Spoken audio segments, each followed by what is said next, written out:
जरूर यहाँ एक त्वरित डरावनी पोकेमॉन कहानी है जिसका आप लगभग 4 मिनट में आनंद ले सकते हैं। The haunted lavender town.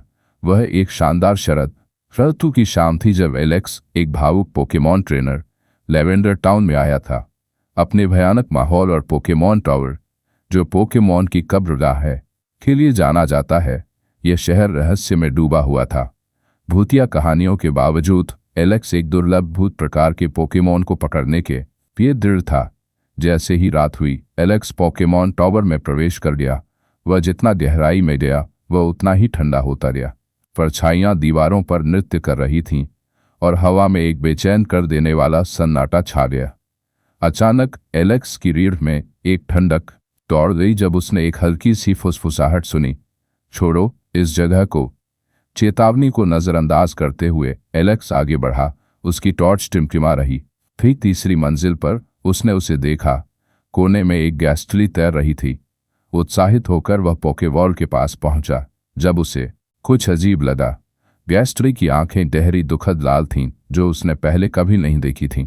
इससे पहले कि वह प्रतिक्रिया कर पाता, गैस्ट्री गायब हो गया और तापमान में भारी गिरावट आई। खाली गलियारों में गूंजते हुए फुसफुसाहटें तेज हो गईं। तुम यहाँ क्यों हो? घबराते हुए एलेक्स जाने के लिए मुड़ा, लेकिन सीढ़ियों को एक वर्णक्रमीय आकृति द्वारा अवरुद्ध पाया। यह एक मेरवाक का भूत था। उसकी आंखें निराशा से भरी थीं। वह बिना मुंह हिलाए बोला, आपको शांति पाने में मेरी मदद करनी होगी। भयभीत फिर भी दृढ़, एलेक्स ने सिर हिलाया।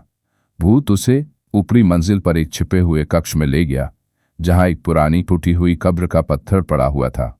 मेरा बच्चा क्यूबोन, उसे ढूंढो। भारी मन से एलेक्स सहमत हो गया। कुछ दिनों बाद, अथक खोज के बाद, उसने क्यूबोन को पास के रूट 10 में अकेले भटकते हुए पाया। क्यूबोन को उसकी मां की आत्मा के साथ फिर से मिलाते हुए एलेक्स ने देखा कि दोनों आत्माएं ऊपर आ रही थीं और अंततः शांति मिली। उस दिन के बाद एलेक्स कभी लेवेंडर टाउन नहीं लौटा, लेकिन हर बार जब वह सितारों को देखता था तो उसे मेरोवाक और उसके क्यूबोन की याद आती थी और वह उनके शाश्वत आराम के लिए आभारी होता था। आशा है कि आपको यह डरावनी पोकेमॉन कहानी पसंद आई होगी।